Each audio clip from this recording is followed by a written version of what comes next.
What's going on, everyone? Welcome to another episode of the Blade of Truth podcast based on Hebrews chapter 4 and verse 12. I'm your host, Reagan Amos, and we're going to dive into today's episode. Who or what is your Delilah? Now, you may be wondering why I am holding a flintlock pistol. Now, this isn't a real pistol. This is a replica that I like to have in my office, but I really like this single shot flintlock pistol. I like muskets as well. I love that whole era of combat and everything. But the reason I really like this single shot flintlock pistol is because it reminds me of how I like to study the Bible. Now, when I shoot this flintlock pistol, I am aiming for a certain target to hit. I'm not expecting this bullet to go all over the place.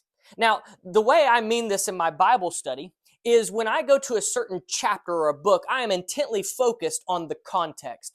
If I'm at a certain chapter, I'm looking for repetition. What is the author repeating? Maybe a word or a phrase he's repeating over and over to get my attention, to tell me, hey, this is important, but also application.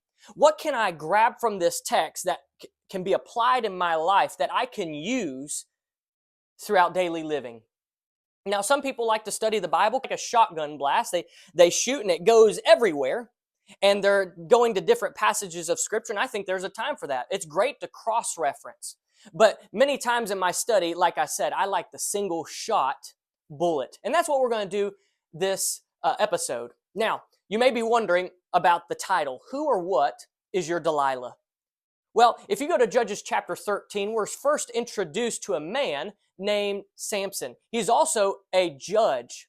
Now, when the Israelites fled or left Egyptian bondage, they were in the wilderness for 40 years, and then they finally crossed the Jordan, and they go into their conquest of Israel, or at the time, Canaan. And what happens is eventually they settle down and they get in their certain tribes, and then there are people called judges. They're not like the judge you and I would think of in a court of law, but I guess you could say more so as a chieftain, if you will. They many times were military leaders. They made big time decisions, and Samson was one of these judges. But I want you to pick up your Bible and go to Judges chapter 13 with me. We're first introduced to this man named Samson. Now, early on in the chapter 13, we read that he's going to be a Nazirite. He's not going to cut his hair. He's not going to drink the fruit of the vine. He's not going to touch dead bodies. He's going to live a different lifestyle. And notice, many of us know that he has this great strength. And we're going to see that as we go on. Now, he may have been strong physically, but he may not have been as strong spiritually. But we're going to read and learn from Samson. One thing I always wondered is, why is Samson in the Faith Hall of Fame? Now, as we read on, we're going to be thankful that Samson's in the Faith Hall of Fame in Hebrews chapter 11, because if Samson is in there, there's hope for you and I. But let's look at Judges chapter 14. Judges chapter 14, and notice in this chapter, if you read, which I hope you can do on your own time, but for time's sake, we're not going to read the entire chapter. Samson finds a woman. Now, that's not a bad thing, but she's a Philistine. And the thing with the Philistines is they were not the people of God, and at this time, the Israelites, or the Hebrews, if you will, were not to intermarry because God wanted them to be set apart. He didn't want to take on certain practices of the pagans. And for instance, there was a pagan god named Molech of the Canaanites, and he wanted baby sacrifice. In fact, it was so bad, there was a historian named Plutarch who said that when these evil priests of Molech would take the children of these families, and they were putting them to this fire. Many times when you read the Old Testament, it says they passed through the fire or the flame of Molech. It means they were giving child sacrifice to this fake god, false god, Molech. Plutarch writes that when the flame started, the children would start to scream, and the so-called priests of Molech would beat drums, and they would scream so the parents couldn't hear the screams of their own children. And that's what God did not want the Hebrews to engage in. Unfortunately, as you read the history, they did do that.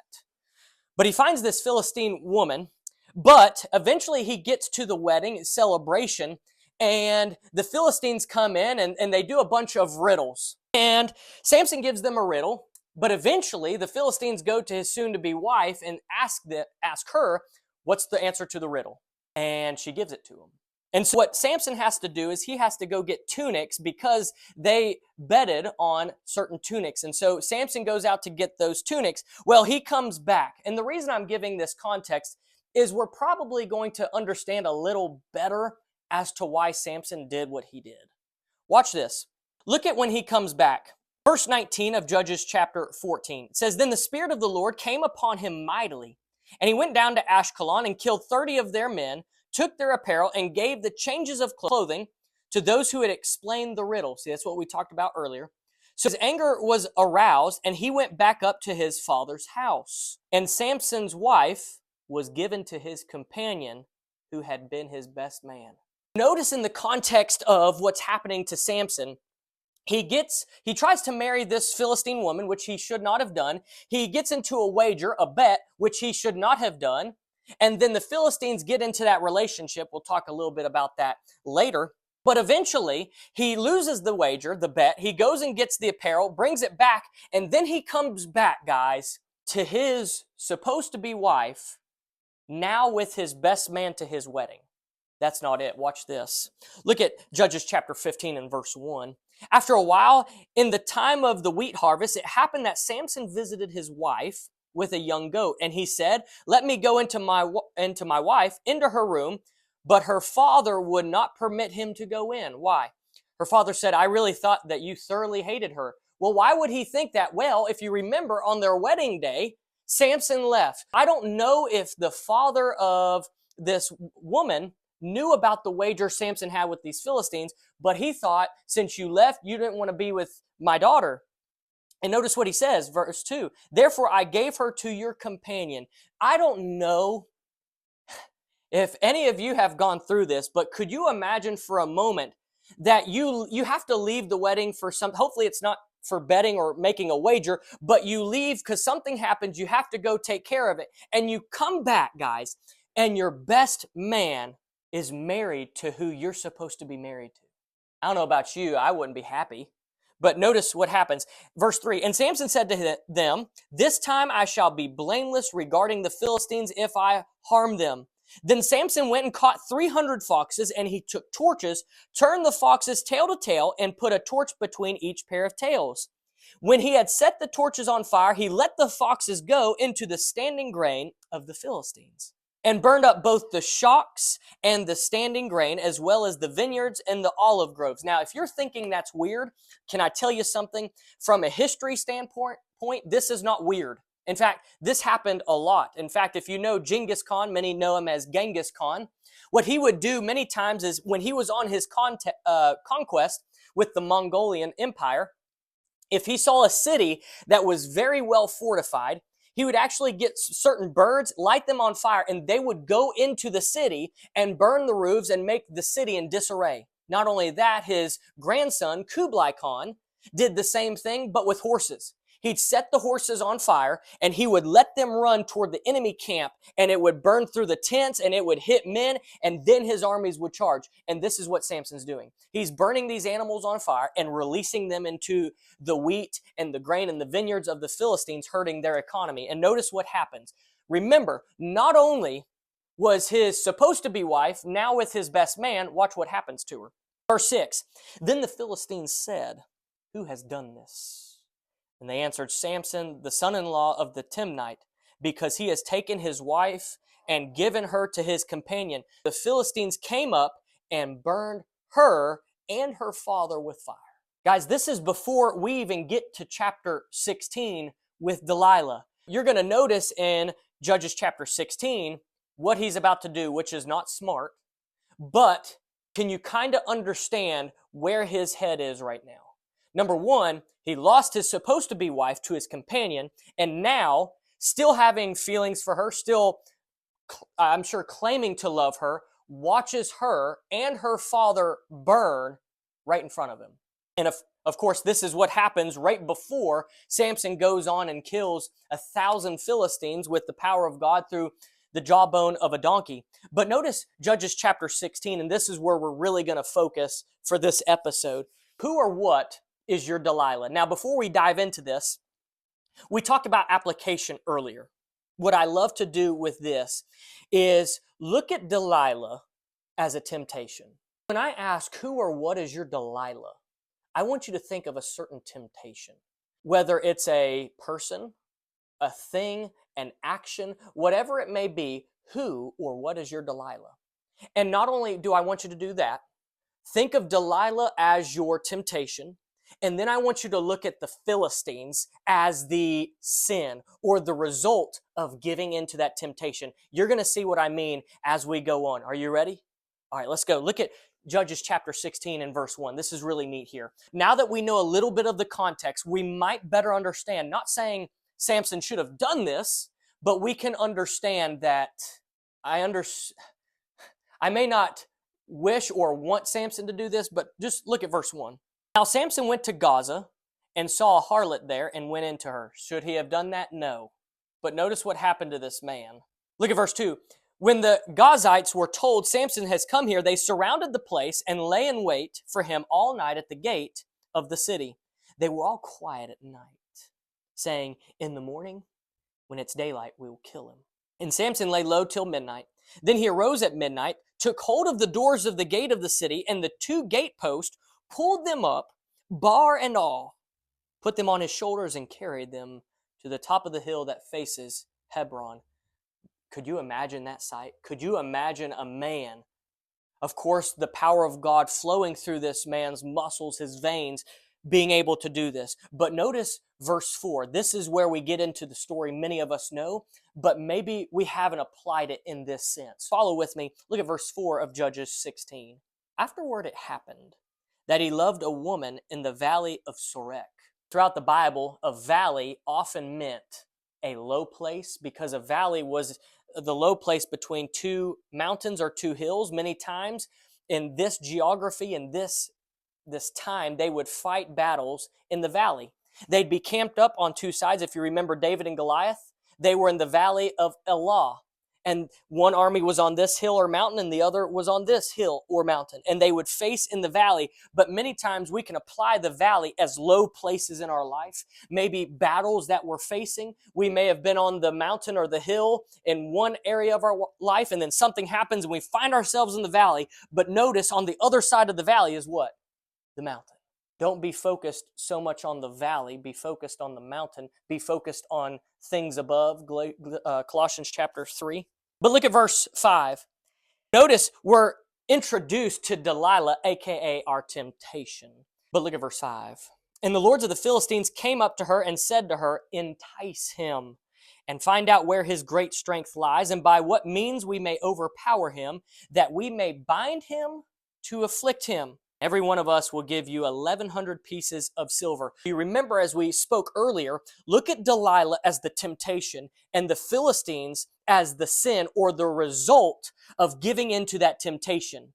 Notice Delilah the temptation, and notice the Philistines are saying, if he gives into you, what will we do? We will bind him and afflict him. What do our temptations do to us? Notice it says in verse 5, it entice him. Our temptations try to entice us. And when we get enticed, we give in. And like the Philistines, and like the result of our sin, we will be bound and afflicted. Look at verse 6. Delilah said to Samson, please tell me where your great strength lies, and with what you may be bound to afflict you. And Samson said to her, if they bind me with 7 fresh bowstrings, not yet dried, then I shall become weak and be like any other man. Notice, temptation comes knocking, verse 6. And he gives an answer in verse 7, but notice verse 8. The lords of the Philistines brought up to her 7 fresh bowstrings, not yet dried, and she bound him with them. Verse 9, now when lying in wait, staying with her in the room, and she said to him, the Philistines are upon you, Samson. But he broke the bowstrings as a strand of yarn breaks when it touches fire. So the secret of his strength was not known. Do you think the temptation's going to stop there? Do you think when we perhaps overcome a certain temptation that it's just going to stop? That Satan's just going to stop after, oh, well, I got beat and that's it? I don't know about you, but that doesn't happen to me. Temptation comes knocking. And notice this Delilah, aka temptation, is going to come knocking again. Look at verse 10. Then Delilah said to Samson, look, you have mocked me, told me lies. Now please tell me what you may be bound with. Question, how many times are we going to let temptation just lie around? How many times are we going to allow the temptation, whatever it may be in our life, just to hang around us, tempting us day after day? But look at verse 11. So he said to her, if they bind me securely with new ropes that have never been used, then I shall become weak and be like any other man. Therefore Delilah took new ropes and bound him with them and said to him, the Philistines are upon you, Samson. And men were lying in wait, staying in the room, but he broke them off his arms like a thread. Verse 13, Delilah said to Samson, until now you have mocked me and told me lies. Tell me what you may be bound with. He said to her, if you weave the 7 locks of my head into the web of the loom. She wove it tightly with the batten of the loom and said to him, the Philistines are upon you, Samson. But he awoke from his sleep and pulled out the batten and the web from the loom. Then she said to him, how can you say I love you when your heart is not with me? You have mocked me these 3 times and have not told me where your great strength lies. Now listen, maybe you've done this because in my life I've done it too. I'm like, Samson, you dummy. You would think after maybe the first, but especially the second time, hey, maybe there's a correlation between me telling this woman where my great strength lies, and all of a sudden, when I tell her these things end up happening. And we look at Samson and we say, he's so foolish. But can I ask you how many times we've done the same thing in our life? Maybe we say, well, I'm not going to do this again. And we pray to God, I'm not going to do this particular sin. I'm not going to say this. I'm never going to do that again. And how many times have we done it again? You see, there are many times we ourselves have fallen into the same foolishness of Samson. Before we get on to Samson for seeming so silly, we need to look at our life and say, man, Samson, I feel you. I'm right there with you. I've done the same thing in my life. But notice verse 16. This is great relationship advice. Look at verse 16. And it came to pass, when she pestered him daily with her words and pressed him, so that his soul was vexed to death. Notice this temptation, Delilah, is pestering him how much? Daily. But look at verse 17. That he told her all his heart and said to her, no razor has ever come upon my head, for I have been a Nazirite to God from my mother's womb. If I am shaven, then my strength will leave me, and I shall become weak and be like any other man. I said that this would help us in maybe marital problems, relationship issues. This is something we can learn from. I don't know if you're in a relationship, or maybe you've been in a relationship. Maybe you are in a relationship right now, and the other person wants to know more about you. They want to get more deep within this relationship, to get deep into this relationship you now have. But maybe you don't want to tell the other person really personal stuff. Maybe you feel as if you don't want to tell them what you're struggling with spiritually, or what you had struggled with, or certain problems you had in the past. But why? Could it be that maybe it's us, maybe it's the person in our relationship is a Delilah-like person? This is what I mean.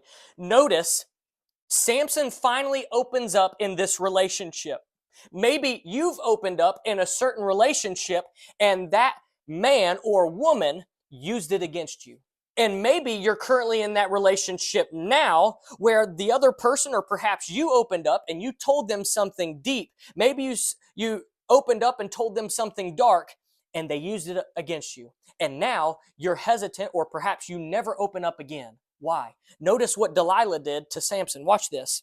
When Delilah saw that he had told her all his heart, I know as a man, and guys, you can probably agree with me, we don't often open up. Why? Because, well, we're making ourselves vulnerable. Our society says if you do that, you're weak, which that's not what I read in the Bible. David did it all the time. But perhaps we're hesitant because that other person is going to use it against us. Maybe you're a woman and this has happened to you or is happening to you. But we've got to make sure as Christians, we cannot be the Delilah type person. If our spouse is going to give us the trust and trust us enough to tell us what's going on in their life, to tell us what they are struggling with, Guys, I can't tell you the amount of love this person has for you, the amount of strength they're trying to muster to overcome whatever it is in their life, to tell their spouse or perhaps someone in a relationship. We have got to make sure we don't betray that trust and we don't use it against them. When they tell us those things, what they're saying is, I love you and trust you enough to tell you these things. But look at what Delilah did. Verse 18. When Delilah saw that he told her all his heart, she sent and called for the lords of the Philistines, saying, come up once more, for he has told me all his heart. The lords of the Philistines came up to her and brought the money in their hand. Then she lulled him to sleep. Many times temptation likes to not wait when we're alert, not to come when we're alert, not to attack when we're alert, but when we're lulled. When maybe we're in a low place. Notice where Samson is, low place.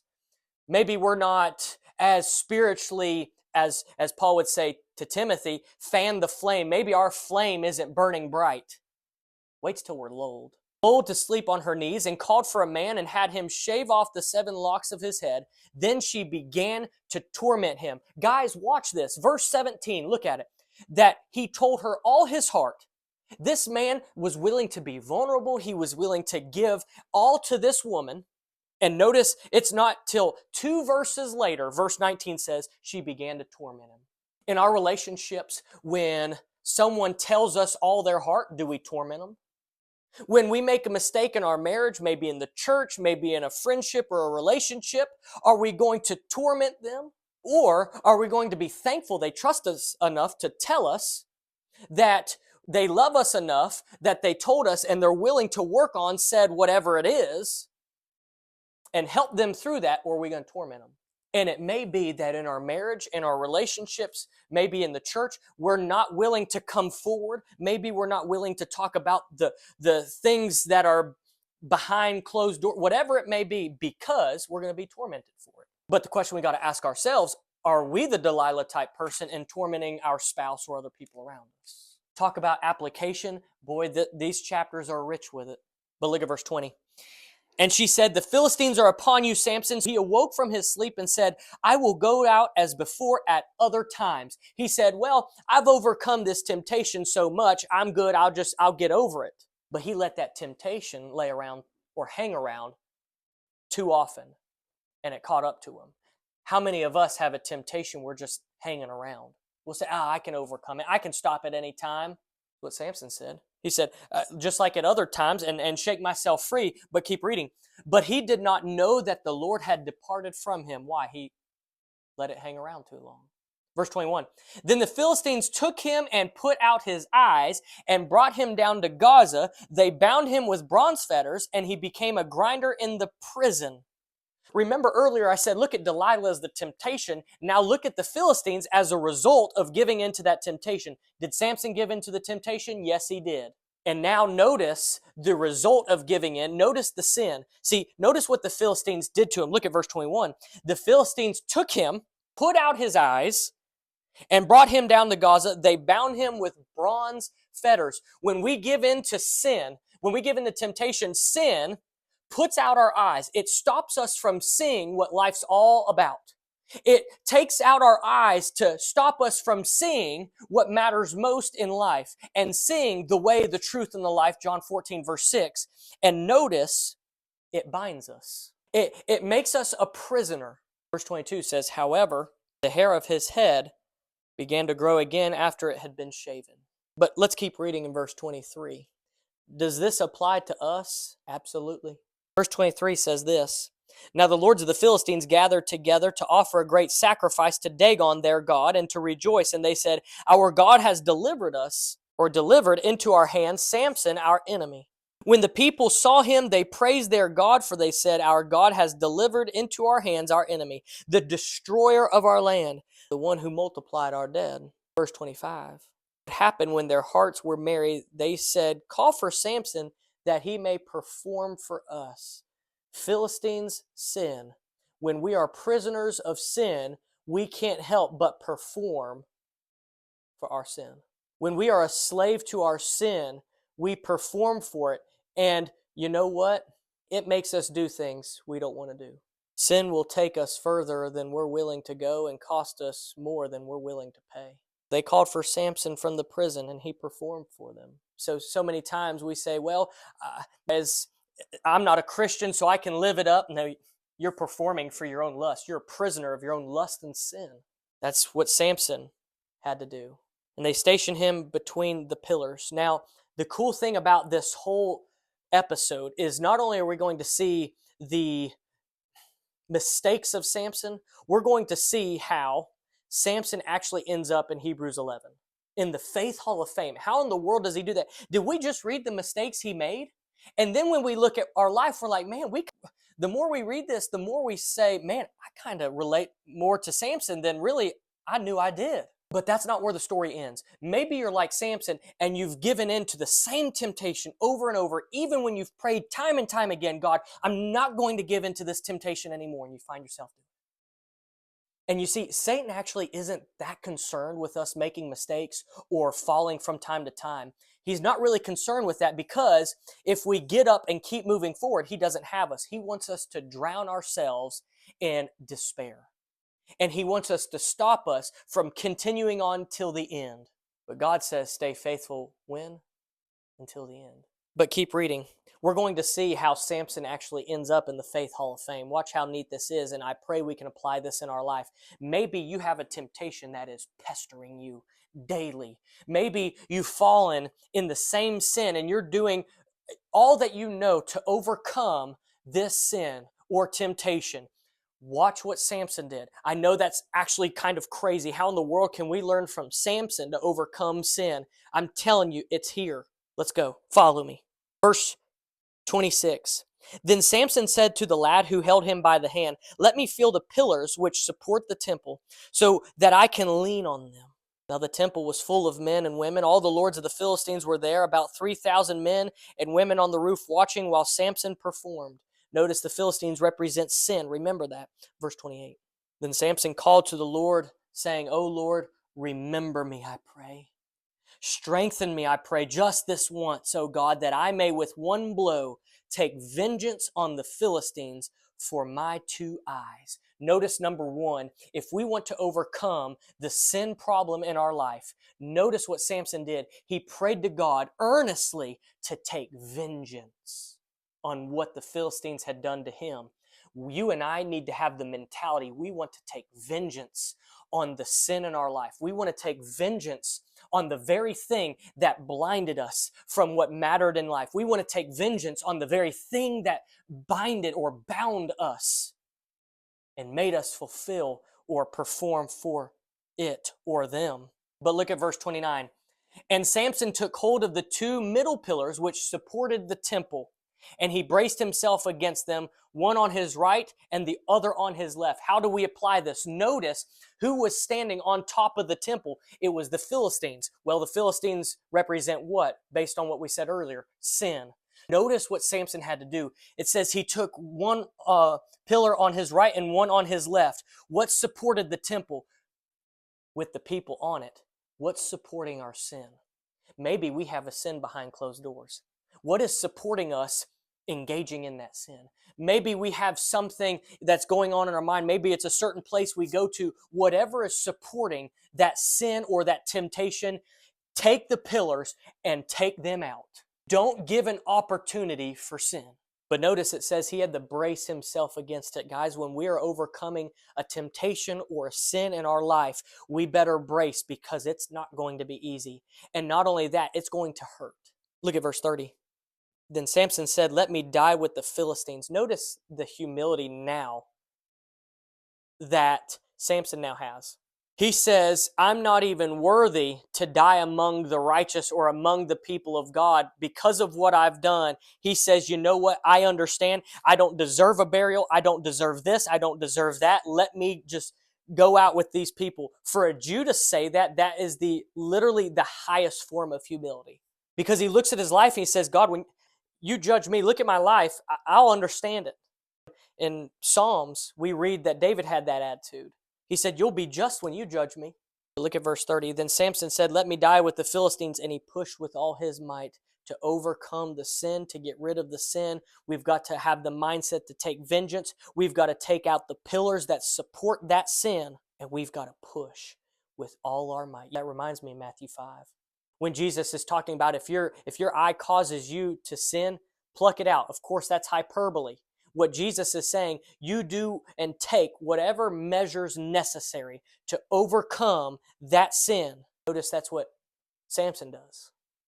Really neat the correlation here. He pushed with all his might, and the temple fell on the lords and all the people who were in it. The dead that he killed at his death were more than he had killed in his life. And his brothers and all his father's household came down and took him and brought him up, and guess what? Buried him between Zorah and Eshtaol in the tomb of his father, Manoah. He had judged Israel 20 years. I deserve to die with these Philistines that mock you, that partake in the child sacrifice and the deities that forced them and wanted them to take in sinful acts. But guess where he ended up being buried? Why? He didn't give up. He didn't quit. He took vengeance on the sin, if you will. He took the pillars, took them out, and he pushed with all his might.